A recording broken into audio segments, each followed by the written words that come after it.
No one else than Raoul Pal will be explaining to all of you back home the new era of production we are entering today.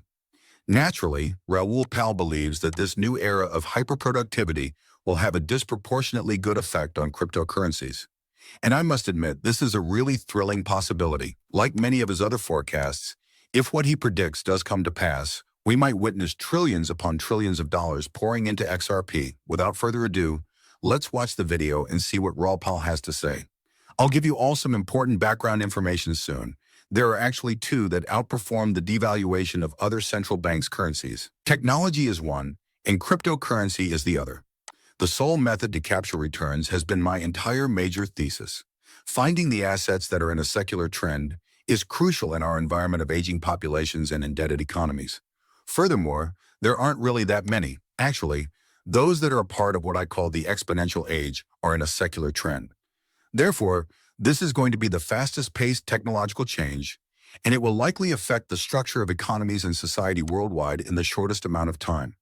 The exponential age is the time when several innovations, all made possible by the internet, build upon one another and simultaneously enter a phase of widespread adoption. The first of these technologies was cryptocurrency. If you also believe that the emergence of cryptocurrency was caused by mobile phones, which were another technology that built upon the internet and fiber optic cables, reached 400 million users in a record amount of time compared to previous technologies. The world had never seen a technology that was ready for adoption so quickly. Fortunately, because cryptocurrency is constructed from the bottom up, you may participate in the adoption of that network by owning a portion of it, whether it's Ethereum, Bitcoin, Solana, or another network. However, there were several other technologies at the same time. I suppose I wrote about this for the first time in March or April, but I can't really recall. AI, robotics, space, the Internet of Things, genetic sciences, distributed computing, quantum computing, and all of these are on the horizon, I said. All of these things will experience Metcalfe's law approximately simultaneously over the course of the next 10 years. Some, like quantum, will be later. I had no idea what would happen first. Another is EV. Additionally, because Metcalfe's rules grow upon one another, they are all intertwined. You obtain what is known as Reed's law. In essence, Reed's law is the square of Metcalfe's law. For Metcalfe's law, a logarithmic chart is required. Because it makes logarithmic charts appear to be linear charts, Reed's law is absurd. I actually asked ChatGPT this the other day. Are there any instances of Reed's law in human history? And it has never occurred in the history of technology. Actually, it has only occurred in biology. Thus, this is going to be the fastest-paced technological transformation, and it will most likely affect the structure of economies and society worldwide in the shortest amount of time.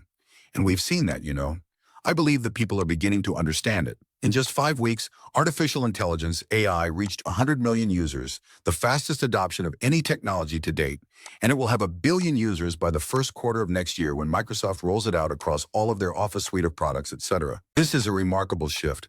Furthermore, the advancements in technology are exponential. As a result, we're witnessing the exponential growth of robotics within that.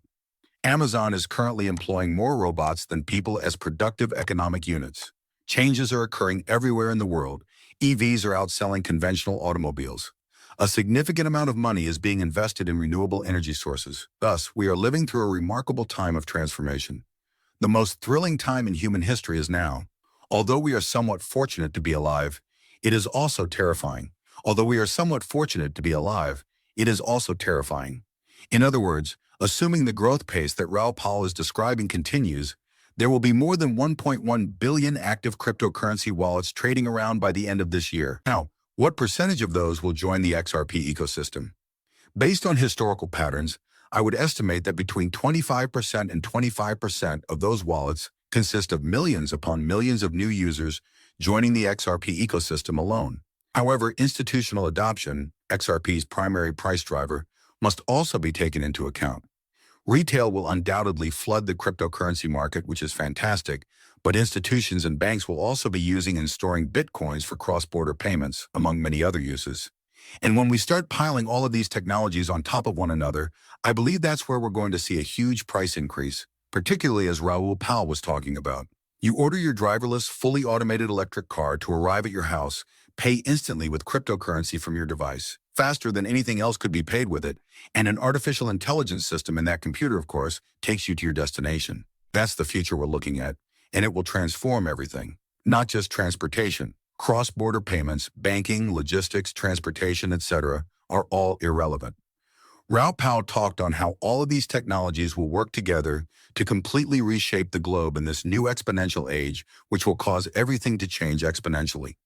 Having said that, I do believe that XRP will once more profit disproportionately from this due to its extremely unique positioning in a variety of ways. The first is the clarity of regulations. The second is full support from the United States government.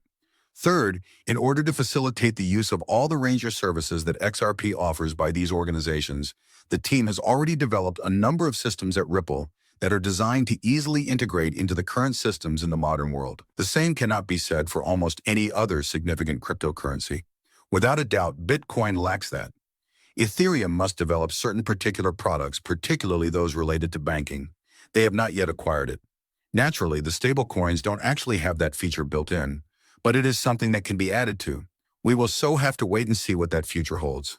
I'm really positive on XRP for the reasons I've said, but before we get to a really crucial point near the end of the video, I'd like to discuss a few more things Raoul has to say. Let's hear what he has to offer. To ensure that everyone sees it, make sure you click the like button. Come on, let's get started. We are in both macro spring and crypto spring, which adds to the excitement. We may receive last week's GDP figures for this quarter next quarter, but macro spring only looks at forward-looking indicators. However, the forward-looking information indicates that we should cross over sooner rather than later.